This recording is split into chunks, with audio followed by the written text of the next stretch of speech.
Cool, thanks. Hi Justin, I'm Dave from HeyUGuys.co.uk. Thanks so much for your time today. Do you want to just tell us a little bit about, first of all, how you got involved in the Tron project, but also how you got involved in producing in the first place? Yeah, I grew up as a kid in Kansas who just loved movies, and so when I got out of college, I headed west like a lot of people and started looking for a job in the entertainment industry and found my way into the producing side of things. It was the job that most appealed to me, where I could kind of be involved with an idea, it was just sort of an idea, and then sort of see that process through all the way to bringing it to life as a film and introducing it to an audience. And so I've been working for many years to produce to a variety of production companies to try to produce my first movie or a movie, and I started working on Tron about 5 years ago with a team of other producers, and it was the process on Tron has been, and that's kind of how I got into producing, and I've sort of worked on many projects at one time, and you're kind of trying to get them all going the best that you can. But Tron kind of popped about 4 years ago when we met with Joseph Kosinski. It was a property that Disney had thought about restarting for many years, but or revisiting. But they, after many starts and stops, they kind of came to us and said, "You guys should take a crack at this." And so we were playing around with all sorts of different ideas, but it was really when we met Joe that the project got its footing. He came in with a really specific vision for how he would, update Tron, and how it should start with taking what was most iconic about that movie, the look and the feel of it, and just the specificity of the design, and carry that idea forward 30 years, and it would look different, but it would certainly be inspired by that iconic look.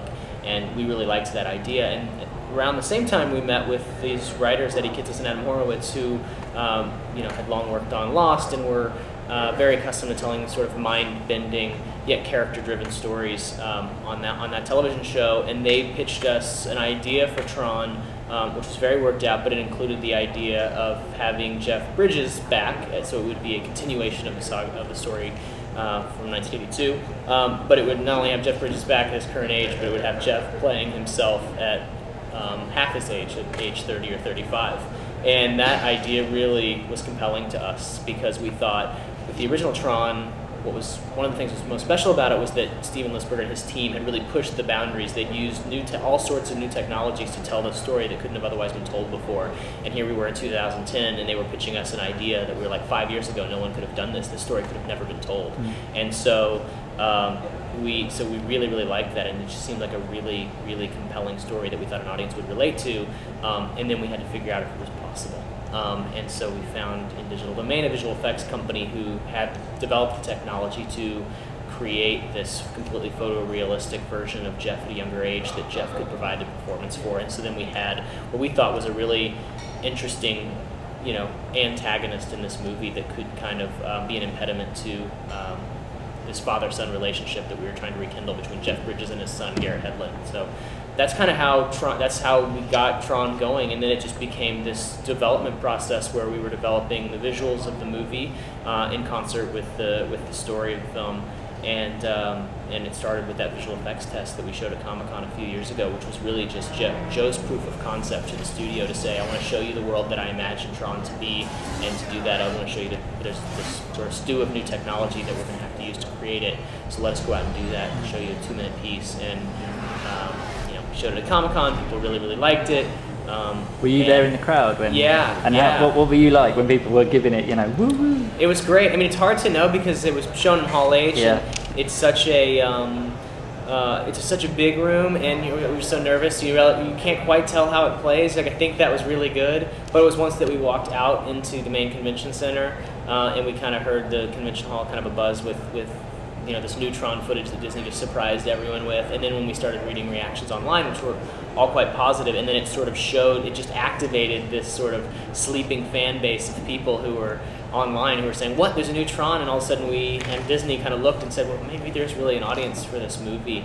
And because, an audience for this movie based on their love for the first film, but also just like Joe has created something that we think a new audience will just totally be into, that just looks and feels like nothing else. And so that's when we really got going and we were on a track to shoot the movie, which we did 18 months ago, and now we're just finishing up the visual effects for a December 17th release. Cool. And do you think in today's current age, where everyone's got a computer, this is the perfect time to have made a film like Tron Legacy, you know, a sequel, but still a new film in its own right around this technology? Yeah, I mean, that's what, you know, we thought, like, it's 30 years since the original film, but the themes of the original movie are just as relevant today as they were 30 years ago, and they're, you know, technology is pervasive. It's a complete part of our life, more than just the personal computer. It's more about just like how does, in a broader scope, how does technology impact us positively or negatively on a day-to-day basis. So it seemed like a movie about that would be quite relevant. But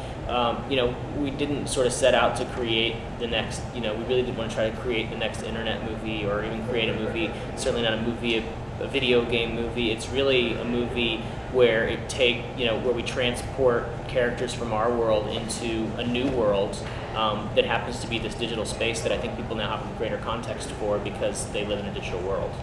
Can you tell us on a day-to-day basis what your role as producer actually involves and how it's changed over the last 5 years in which you've been working? Yeah, I mean, it's a tricky job to describe because it's, you know, you're just kind of managing the process along on a day-to-day basis, and you're overseeing kind of every nook and cranny, you know, of the process. Joe, certainly, he's the visionary behind the movie, and he's driving the look of the movie, and he's directing the actors, and he's overseeing the visual effects process with our visual effects company, and he's making creative hires, and we're together selecting cast. So we're kind of doing that in concert. He's certainly the visionary behind that. But as a producer, you're just trying to kind of, you know, push all of those things forward and help bring the director's vision to life.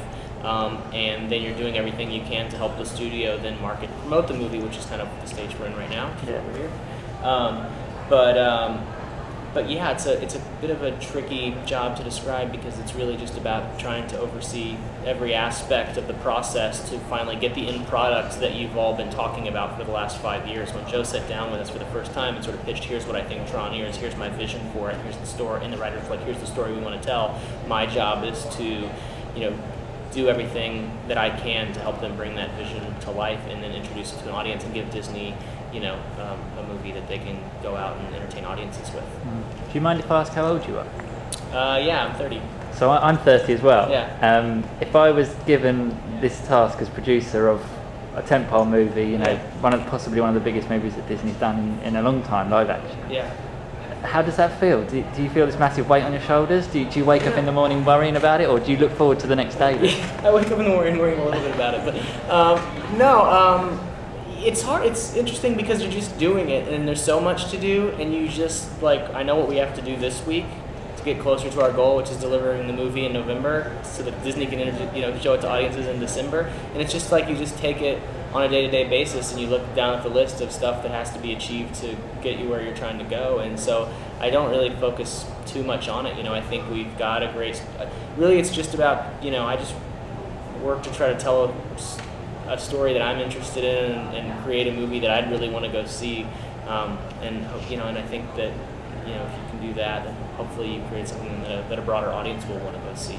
So I try not to worry, you know, too much about it. Well, whatever you're doing is fantastic. It looks amazing. Oh, good. That's great to hear. Do you have any advice for budding producers? Anyone who wants to get into this sort of line of work?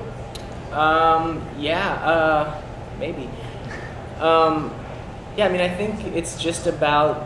I mean, it's in the title, right? It's just about producing. It's just about going out there, and whether it be if you want to work in, you know, you want to make studio movies for companies like the Walt Disney Company, then you move to Los Angeles and you start trying to produce movies for that studio.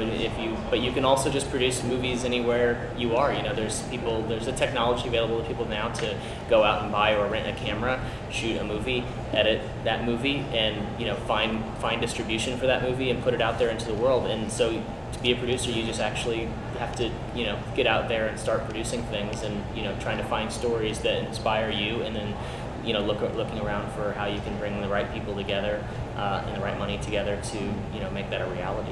Cool. That's brilliant. So thank you so much for your time today. Thank you.